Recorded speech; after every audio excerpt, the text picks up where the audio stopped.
much time around here, people see things through the white man's spectacles, through the slave master spectacles. Even creator, I and I now have to start seeing it through our own spectacles, because it's only I and I to redeem I and I self. No nation ain't going to redeem I. The biggest obstacle is not believing in ourselves that we can actually do or perform the tasks that lie ahead of us. I mean, this lack of confidence that is the result of colonial indoctrination, you know, is one of the biggest obstacles. And the way to deal with this obstacle is to simply look at our past and to look at our achievements. As I said, our ancestors have achieved a lot and have been self-reliant and creators of cultures and civilizations. And there's no reason why we cannot derive inspiration from there. And so long as we do not derive inspiration from our past and from the achievements of the past, we cannot really make any headway.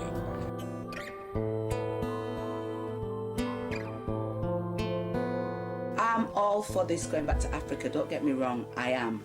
But you know what I got my message for the people is, nobody go with your long hand. Africa no want people with nothing coming, because things over in Africa is tough. Get out of this roses and running through the park business. Go over there and teach. Go over there and do something constructive. And don't go over there expecting Africa to owe you anything. If you go over there and you're going with something constructive and you're going with love, I think you will prosper. But if you're going over there expecting Africa to owe you something, I think you better stay where you are, because you're going to be disappointed. To be African means to own my connection with my history without apology. I just love being an African woman. I just think it's the best thing. You know, I really do. I absolutely love my Africanness. And I'm grateful to the Most High God for it. Would never. I have a brother. His house got broken into. I tell you, man, his house gets broken into. I come in the apartment, everything is everywhere. They took his laptop, they took a television, the stereo, PlayStation, CDs. They even took photographs. For what? I don't know. They took his photographs. Took his they cleaned his brother out. Get to the bookshelf. Every book untouched. They didn't even lift one book off the shelf. Every book perfect, just like he left it. Every book. They didn't touch the books. He could have had $1 million in the books. They didn't want to have nothing to do with those books.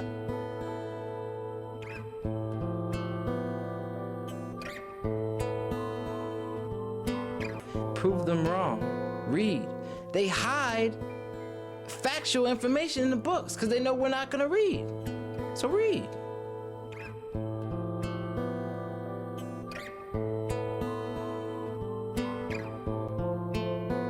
Our intelligence is perhaps our greatest resource, because it is something that we control totally and completely. So why don't we use that same intelligence instead of creating wealth for other people's, creating wealth and being the resources of other people? Why don't we control our resources in a real way? Control our minds in ways to apply our minds to ideas, to apply the resources that we have access to in order to create viable products. Why hasn't it been done? You know, why hasn't it been done after so many years? You know, you look at other ethnic, there's a lot of things that they have done that black people never done. Why? Is it white people fault or is it black people's fault? Because quite frankly, we have the power. As they say, we have the power. You know, we do. We do, but we don't use it. And then on top of it, we're made to feel that we don't. So we're caught between a rock and a hard place. So the bottom line is they're afraid. Because if we was to really believe in who we are, we'd be terrible. We'd be terrible. You see, and then you wouldn't have to ask me why those places are not there, because they would be there. You see, our history did not begin in slavery. Our history began in freedom and in greatness. But because we couldn't pass our history down once we got in slavery, because they would sell the children off, then the history got stopped right there, and we couldn't practice our cultural traditions. so we had to create a new culture here. And so this culture is the youngest culture on the planet, at less than 400 years old. So we're doing a great job. Whether you're Hebrew or African, we are all Africans by ethnicity. So we have to embrace our African ways. You can't get away from the motherland. It's impossible. So there are principles that we have to keep and hold dear to us and pass down. Value those principles, hold on to those principles, and let no one come in between that. A people without a past are people without a history, and the people without a history have no roots, and the people without roots have no foundation. Because there's no people on the face of this earth today that are anybody who do not know their past. So we as African people, we must remember our past, no matter how harsh, no matter how horrible, no matter how great. We must remember the good, and we must remember the bad. And remember, for African people to have survived the horrors of slavery and colonialism, it doesn't testify to a weakness, it testifies to our strength. We're not embarrassed and we're not ashamed. Those who enslaved our people should be ashamed. We have survived that history. We've got to teach our children true and proper history, true and proper culture, true and proper ethics, morals.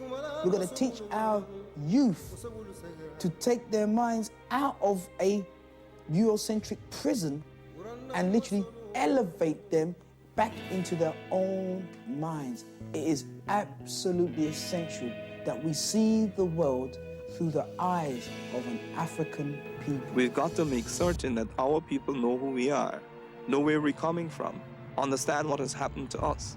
That's the only way that we'll automatically be able to identify our own interests, to promote those interests, to defend those interests, to live Africa instead of just talking about it. And we've got to find ways, as people who think we know, of ensuring that this knowledge and these attitudes and these objectives do not remain with a small group of us, but become the common possessions, the common desire, and the common objectives of the vast majority of our people. I think that this is one of the most important and urgent tasks facing us now. And if we could find ways of achieving that, we could depart from this world with smiles upon our faces.